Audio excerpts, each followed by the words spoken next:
Ça y est, la première affiche de la prochaine série de Star Wars, The Acolyte, semble nous donner qu'un petit aperçu de ce qui nous attend. Et en fait, cette affiche en dit beaucoup plus qu'il n'y paraît. Vous êtes sur Thérapie Geek et vivement le retour des Sith. Bonjour.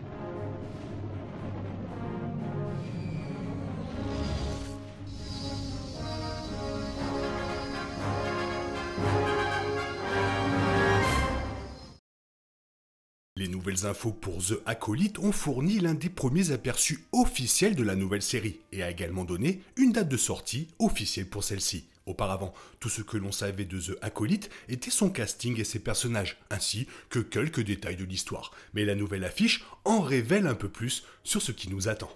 Cette série se déroule à l'époque de la Haute République de Star Wars, une époque où l'Ordre Jedi était à son apogée. L'Ordre comptait des milliers de Jedi et d'avant-postes à travers la galaxie, et les Sith étaient considérés comme éteints depuis des millénaires, même s'ils étaient en fait cachés dans l'ombre depuis tout le temps. Selon le synopsis officiel de l'intrigue, la série se concentrera sur un maître Jedi et une dangereuse guerrière de son passé. Cette configuration, à elle seule, dresse un tableau vraiment sombre, mais l'image de cette affiche contient quelques détails cachés qui suggèrent que The Acolyte pourrait emmener Star Wars dans sa direction la plus sombre jamais vue auparavant.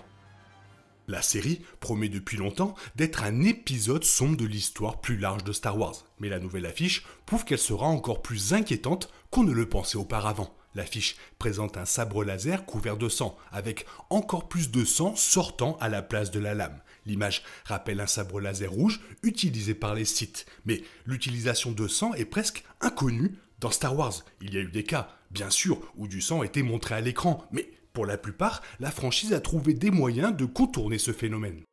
Cette affiche de The Acolyte montre que Star Wars n'évite plus l'inclusion de sang. Et en grande partie, ça fait plaisir. La quantité de sang sur l'affiche laisse entendre que la série n'hésitera pas à recourir à la violence et qu'elle pourrait être plus sombre que tout ce que Star Wars a encore fait. Star Wars a sa part de moments sombres, mais ils sont généralement utilisés sporadiquement pour montrer la nature horrifiante du côté obscur. La série pourrait prendre de ce ton sombre et l'appliquer à l'ensemble de la nouvelle série, ce qui serait une décision sans précédent et qui aurait d'énormes implications pour l'ordre Jedi.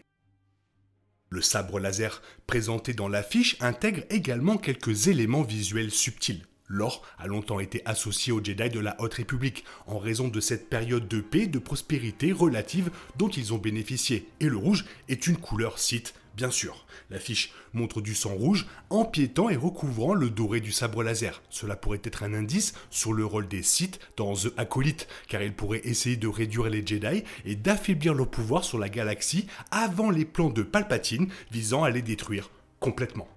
Les couleurs de l'affiche indiquent également que l'utilisatrice du côté obscur d'Amanda Stenberg pourrait infiltrer l'ordre Jedi. Le rouge est superposé à l'or, mais ne le recouvre pas complètement. Et les deux couleurs existent en même temps sur le même sabre laser. Cela pourrait signifier que la façon dont les Sith ont survécu pendant si longtemps sans être détectés était de travailler contre les Jedi de l'intérieur. The Acolyte a longtemps été comparé à un trailer mystérieux, et si les Jedi de la série sont chargés de trouver un infiltrateur Sith secret, ces comparaisons auraient énormément de sens.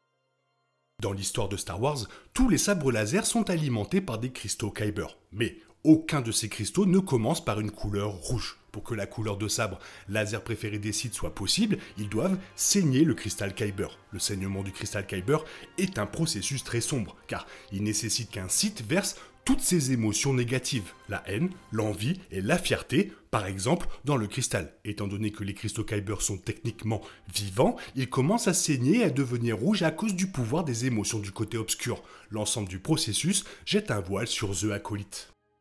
D'une manière tout aussi perverse, la plupart des Sith acquièrent leurs cristaux en tuant un Jedi et en prenant les leurs, selon une ancienne tradition Sith. Puisque The Acolyte s'intéresse à la réémergence des pouvoirs Sith pour la première fois depuis des siècles, il va de soi que le personnage de Stenberg pourrait devoir tuer un Jedi et saigner un cristal Kyber pour devenir une vraie Sith. L'affiche teaser pourrait être une représentation artistique de ce processus, ou elle pourrait être une représentation beaucoup plus littérale des conséquences néfastes du côté obscur sur les utilisateurs, leurs victimes et les survivants qui doivent faire face aux retombées.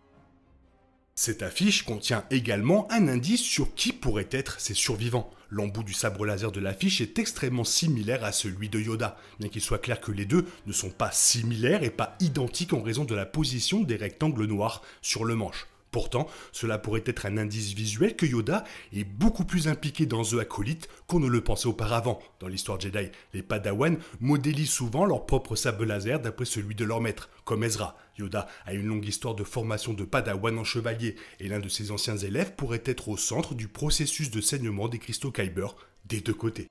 Certains des Padawan les plus remarquables de Yoda de la saga Skywalker ont eu des destins vraiment tragiques, et cette tendance aurait pu démarrer pendant la Haute République. Durant la saga Skywalker, Yoda a entraîné le comte Dooku, un Jedi tombé du côté obscur. Dooku a ensuite entraîné Qui-Gon Jinn, qui a entraîné Obi-Wan Kenobi, qui a finalement entraîné Anakin Skywalker.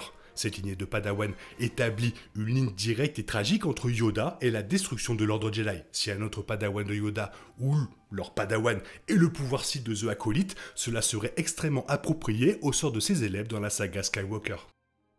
Voilà, comme tu vois, l'affiche s'est avérée être un trésor d'indices sur la série à venir. Mais on n'en saura pas plus, il faudra plus de certitude avec la sortie de la bande-annonce. Heureusement, le public n'aura pas à attendre longtemps car la bande-annonce devrait être diffusée demain. Et l'intégralité de la série commencera au mois de juin. Les récentes annonces et nouvelles concernant The Acolyte signifient que c'est le moment idéal pour s'impliquer dans Star Wars et que l'avenir devient de plus en plus excitant de jour en jour. Et on va pas se mentir, ça fait plaisir.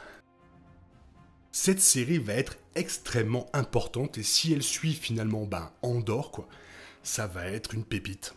Voilà, c'est tout. Toi, qu'est-ce que tu en penses? Fais-moi part de ton avis dans la zone commentaire. Sinon, il est temps pour toi de reprendre le cours normal de ta vie. On se retrouve bientôt pour une nouvelle vidéo. Bisous, bisous. Bye bye. Que la force soit avec toi.